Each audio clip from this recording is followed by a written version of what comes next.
Chama-se cruzada a qualquer um dos movimentos militares de inspiração cristã que partiram da Europa Ocidental em direção à Terra Santa, nome pelo qual os cristãos denominavam a Palestina e a cidade de Jerusalém.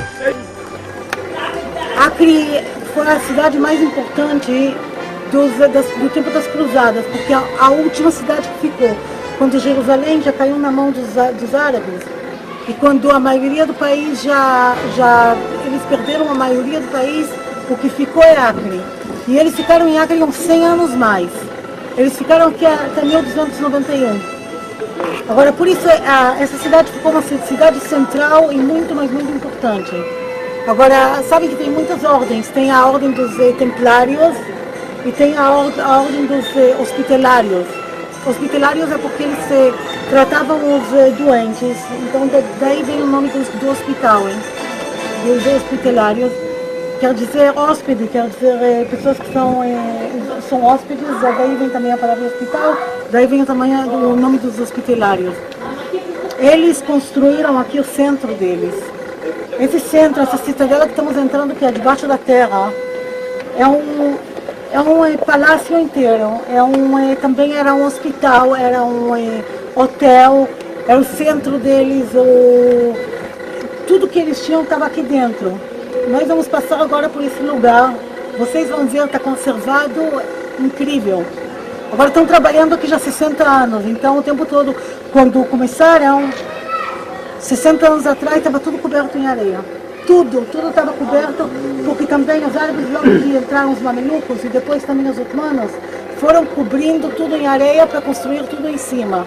Não se sabia que tem isso aqui. Ainda no tempo dos ingleses, lá em cima, essa parte que é dos otomanos, os ingleses usaram como prisão. E a prisão estava em cima disso, mas eles não sabiam.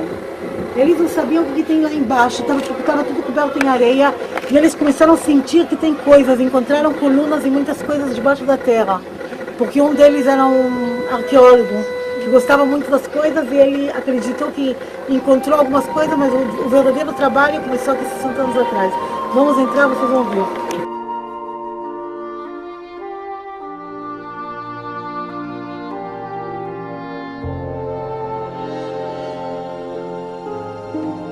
As cruzadas estenderam-se entre os séculos 11 e 13, época em que a Palestina estava sob controle dos turcos muçulmanos. No Médio Oriente, as cruzadas foram chamadas de invasões francas, já que os povos locais viam esses movimentos armados como invasões, e porque a maioria dos cruzados vinha dos territórios do antigo Império Carolígio e se autodenominavam francos. Os cavaleiros templários e hospitalários foram criados durante as cruzadas. Eram ricos e poderosos cavaleiros da Ordem de São João de Jerusalém. O termo também é usado por extensão para descrever de forma acrítica qualquer guerra religiosa ou mesmo um movimento político ou moral. Já o termo cruzada não era conhecido no tempo histórico em que ocorreu. Na época, eram usadas outras expressões, como peregrinação e guerra santa. O termo cruzada surgiu porque seus participantes se consideravam soldados de Cristo, distinguidos pela cruz em suas roupas. As cruzadas eram também uma peregrinação, uma forma de pagamento a alguma promessa ou uma forma de pedir alguma graça, e era considerada uma penitência. Por volta do ano 1000, aumentou muito a peregrinação de cristãos para Jerusalém, pois corria a crença de que o fim dos tempos estava próximo, e por isso valeria a pena qualquer sacrifício para evitar o inferno. Paralelamente, as cruzadas contribuíram muito para o comércio do Oriente. Depois da morte de Maomé, no ano 632 d.C., vagas de exércitos árabes lançaram-se como novo fervor à conquista dos seus antigos dominadores, os bizantinos e os persas sassânidas, que vinham de décadas de guerra. Estes últimos, depois de serem esmagadoramente derrotados em algumas batalhas, levaram 30 anos para serem destruídos, devido mais à sua extensão do império do que à sua resistência militar. O último Shah morreu em Cabul no ano de 655 d.C.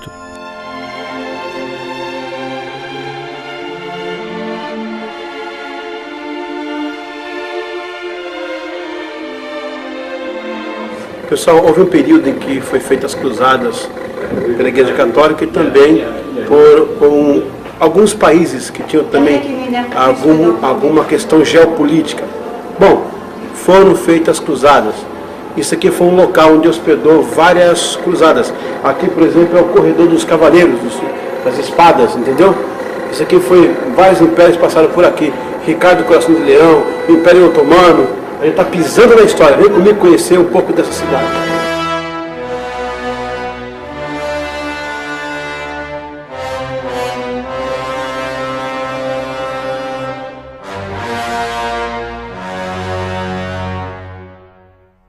Os bizantinos resistem bem menos. Cederam uma parte da Síria, a Palestina, o Egito e o norte da África. Mas ao fim sobreviveram e mantiveram sua capital, Constantinopla.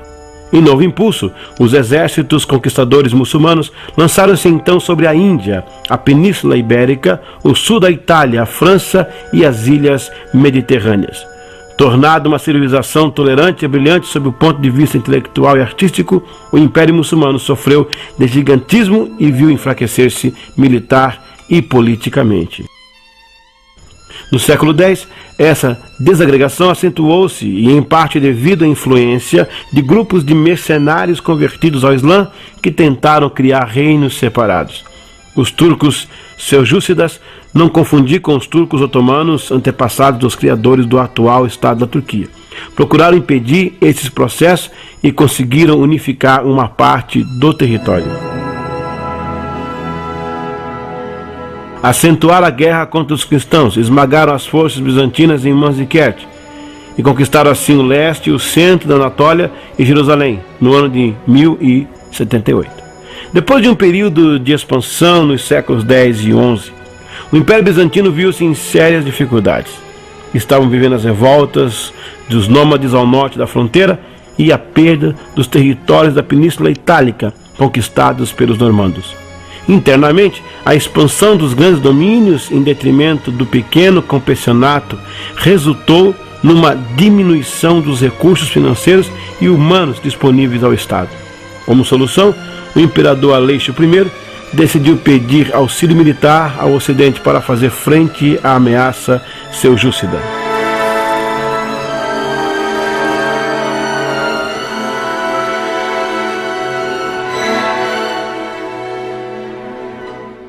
O domínio dos turcos seljúcidas sobre a Palestina foi percebido pelos cristãos do Ocidente como uma ameaça e uma forma de repressão sobre os peregrinos e os cristãos do Oriente.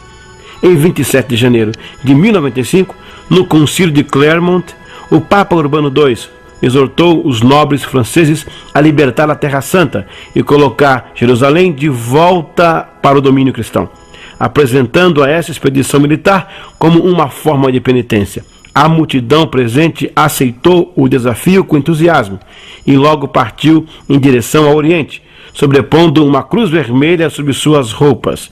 Daí teria o nome de Cruzados. Assim começou o movimento das Cruzadas.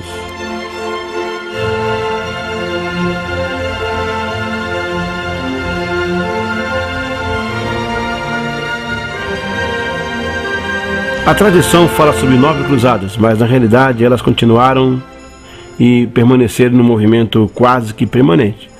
Em 1096, aconteceu a Cruzada Popular ou a dos Mendigos. Foi um acontecimento extraoficial que constituiu em um movimento popular que bem caracteriza o misticismo da época e começou antes da primeira cruzada oficial. O monge Pedro, o eremita, graças às suas pregações comoventes, conseguiu reunir uma multidão. Entre os guerreiros havia uma multidão de mulheres, velhos e crianças. Na busca de recursos financeiros para a longa viagem até a Palestina, esses cruzados buscaram infiéis ricos mais próximos de suas casas. Assim, começaram a atacar judeus e europeus. As primeiras vítimas foram judeus da Renânia. Inspirado por Pedro o Eremita, o conde Heinrich de Leichen marcou sua própria testa com queimaduras em forma de cruz e liderou o grupo de peregrinos para atacar os judeus daquela cidade e também em Speyer. Apesar da oposição do bispo católico da cidade, os peregrinos mataram muitos judeus que se recusaram a abraçar a fé cristã. O mesmo bando seguiu depois até Worms, atacou a Jugendarse e matou mais de 1000 judeus. O grupo prosseguiu até Mainz, onde mais de 900 judeus foram mortos.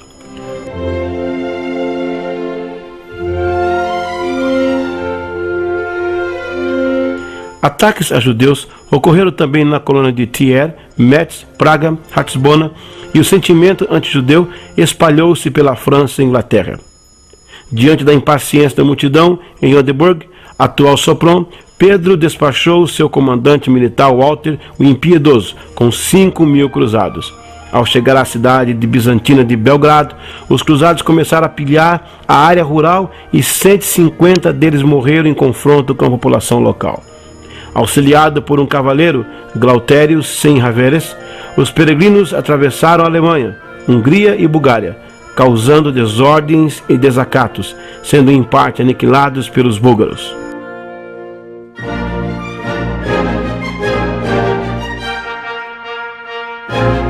Em 1º de agosto de 1096, chegaram em péssimas condições a Constantinopla. Mal equipada e mal alimentada, esta cruzada massacrou, pilhou e destruiu. Ainda assim, o imperador bizantino Aleixo I recebeu os seguidores do eremita em sua cidade. Prudentemente, Aleixo aconselhou o grupo a aguardar a chegada de tropas mais bem equipadas. Em vão, porque a turba começou a saquear a cidade. O imperador bizantino, desejando afastar esse bando turbulento de sua capital, obrigou-os a se alojar fora de Constantinopla, perto da fronteira muçulmana, e procurou incentivá-los a atacar os infiéis.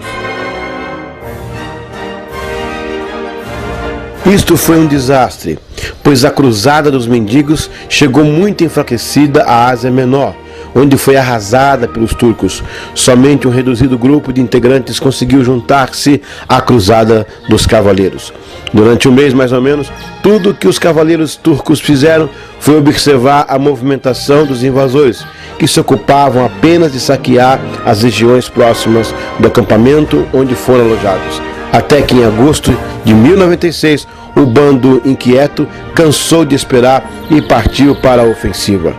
Quando parte dos europeus resolveu partir em direção às muralhas de Niceia, atual Iznik, cidade dominada pelos muçulmanos, uma primeira patrulha de soldados do sultão turco Kilij Arslan foi enviada sem sucesso para barrá-los.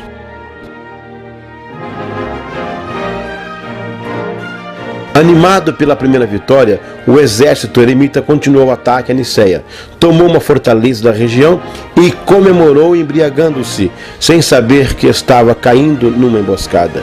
O sultão mandou seus cavaleiros cercarem a fortaleza e cortarem os canais que levavam água aos invasores. Foi só esperar que a sede se encarregou de aniquilar aquele exército, o que levou uma semana. Quanto ao restante dos cruzados maltrapilhos, foi ainda mais fácil exterminá-los. Tão logo os francos tentaram uma ofensiva, marchando lentamente e levantando uma nuvem de poeira, foram recebidos por ataque de flechas. A maioria morreu ali mesmo, já que não dispunha de nenhuma proteção. Os que sobreviveram fugiram em pânico.